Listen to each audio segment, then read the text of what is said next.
Olá a todos, que a paz do nosso Mestre Jesus nos envolva hoje e sempre.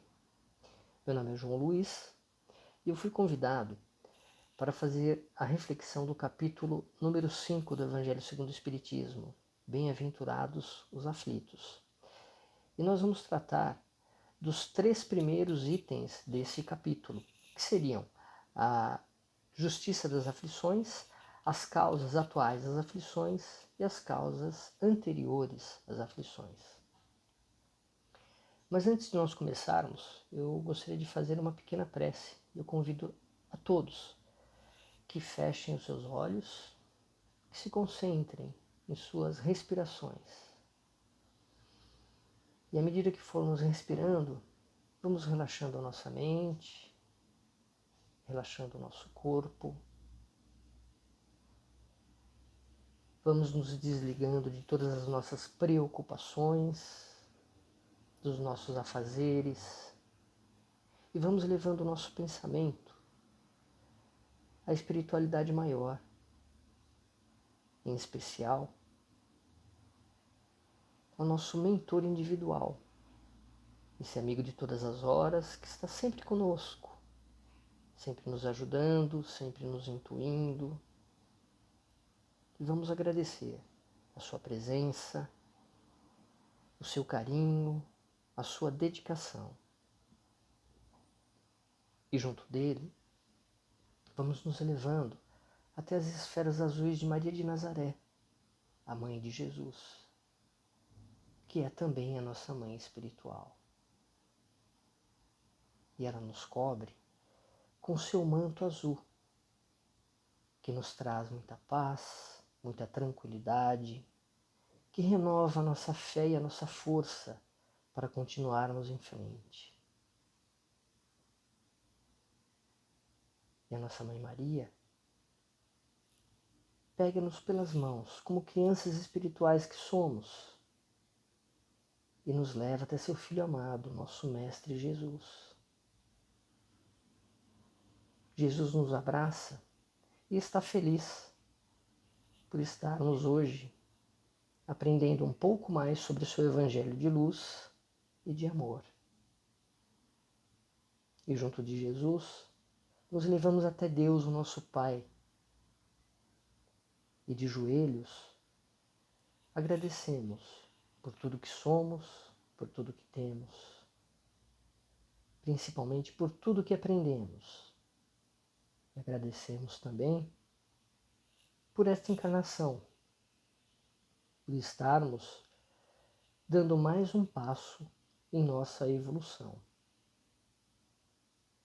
E em agradecimento, fazemos a prece que Jesus nos ensinou. Pai nosso que estais no céu, santificado seja o vosso nome. Venha a nós o vosso reino, seja feita a vossa vontade, Pai, assim na terra como no céu. O pão nosso de cada dia nos dai hoje, perdoa as nossas ofensas, assim como nós perdoamos os nossos ofensores. E não nos deixe, Senhor, cairmos em tentações, e livra-nos de todo o mal, que assim seja, graças a Deus.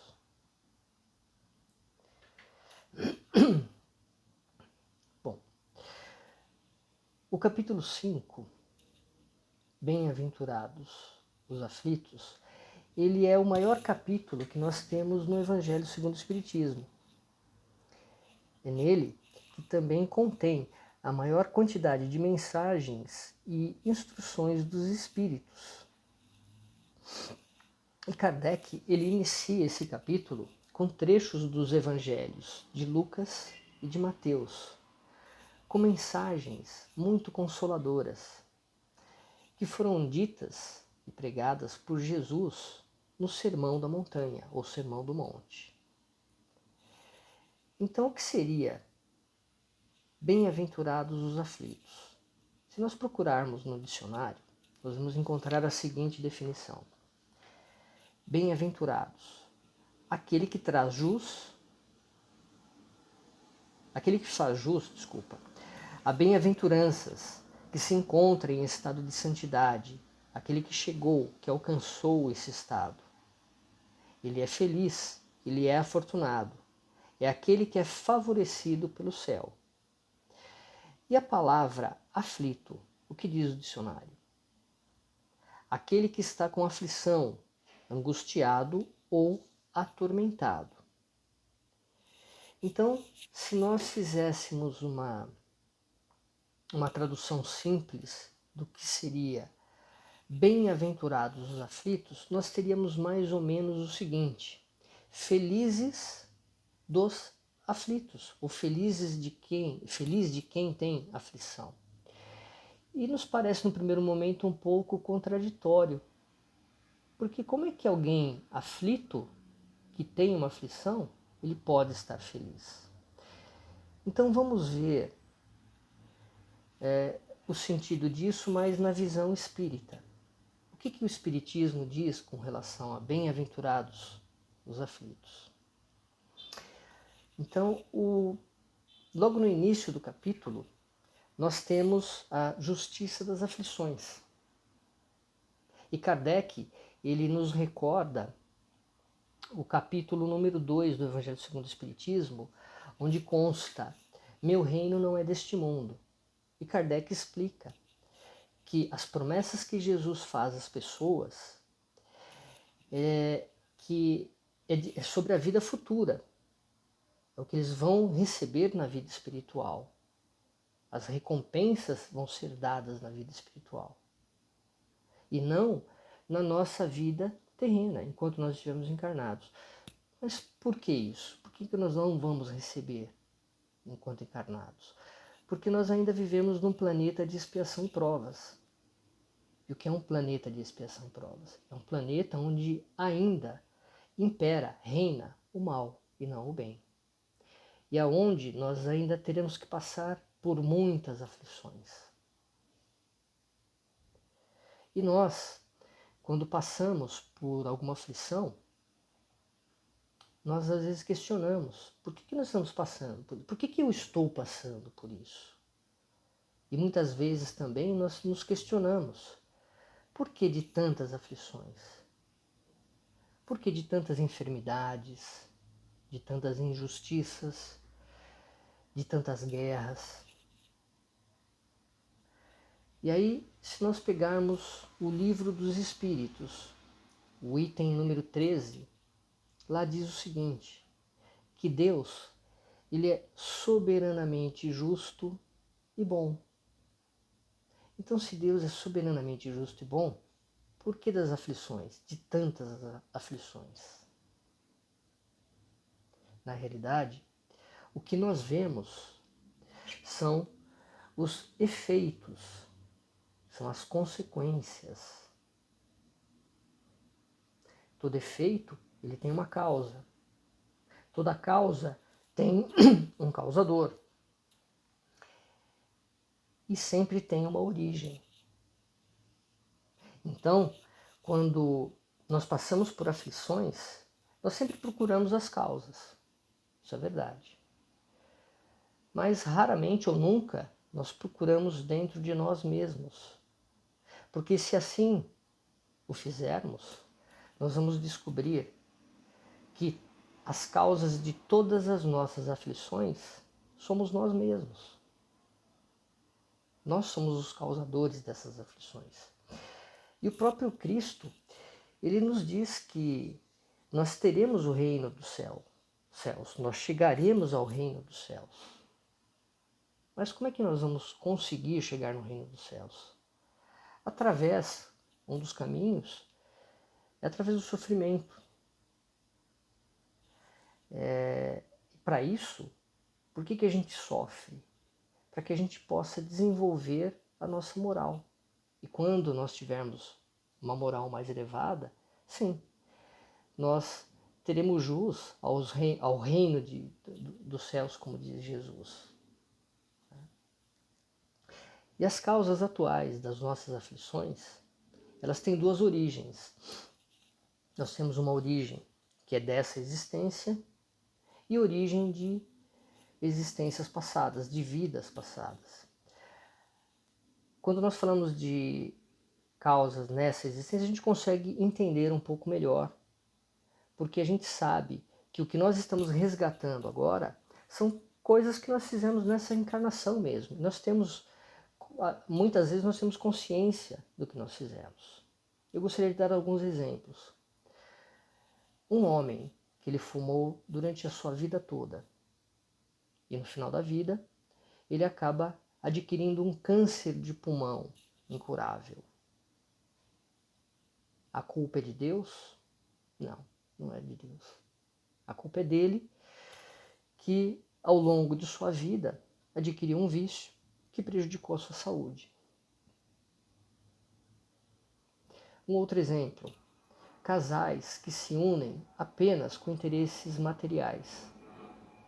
Depois de um determinado tempo, eles se separam. A culpa é de Deus? Não, a culpa é deles, que fizeram uma união que não estava com base no amor e no respeito.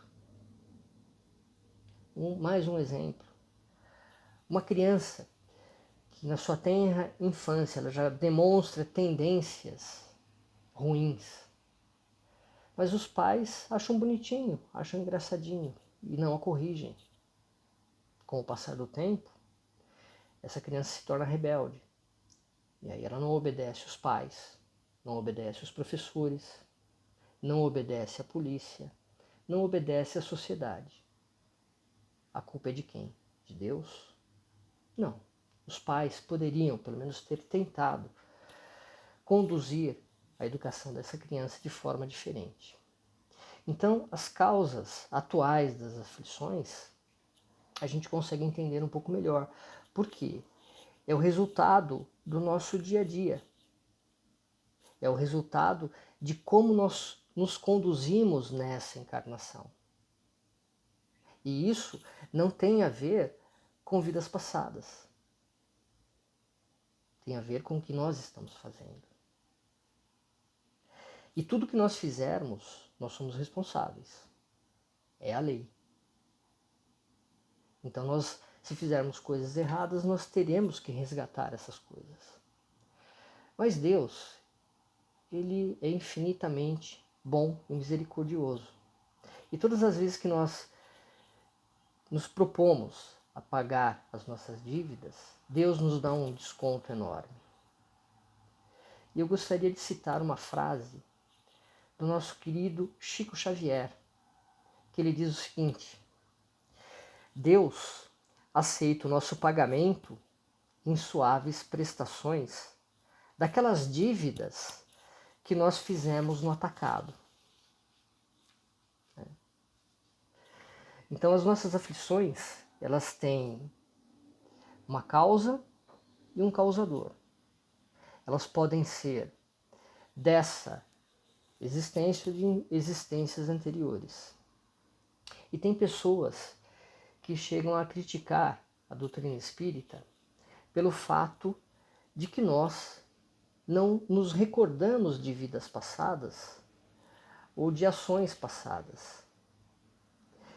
E Kardec, com bastante propriedade, ele fala sobre o esquecimento de vidas passadas e que é uma lei divina que nos protege para que nós possamos continuar nessa encarnação evoluindo. Porque imagina se nós lembrássemos de vidas anteriores. E um exemplo, se na vida passada nós tivéssemos sido pessoas extremamente ricas, onde tivéssemos boa comida, boa alimentação, boa educação, tivéssemos todas as facilidades da vida material. E nessa vida nós encarnássemos com todas as dificuldades. Então passássemos fome, privações, não tivéssemos saúde. E se nós tivéssemos a recordação da vida anterior, para nós isso talvez não seria muito bom, porque isso ia mexer com o nosso íntimo. Nós poderíamos sentir o orgulho ferido e poderíamos nos revoltar e poderia interferir no nosso desenvolvimento nessa encarnação. Então, a doutrina espírita, ela nos revela que todo sofrimento ele tem uma causa justa. E por que uma causa justa? Se nós estamos sofrendo, é porque em algum momento nós não cumprimos as leis divinas ou as leis naturais. E é por isso do nosso sofrimento. E Jesus, ele já nos exemplificou o que seriam essas leis, né? Ele resumiu numa única frase: amar ao próximo como a si mesmo. Se nós fizéssemos isso, muitas das nossas aflições, elas não existiriam. E a maioria das nossas aflições, elas são causadas exatamente pela nossa postura. Como nós agimos. Muitas vezes, nós colocamos o orgulho na frente de tudo, a nossa vaidade, o nosso temperamento. Muitas vezes nos tornamos rebeldes. E tudo isso, ele nos causa um afastamento de Deus. E toda vez que nós nos afastamos de Deus, o que acontece? Nós ficamos tristes. E a tristeza, ela traz um certo sofrimento. Como é que nós podemos minimizar isso? Através da nossa renovação moral.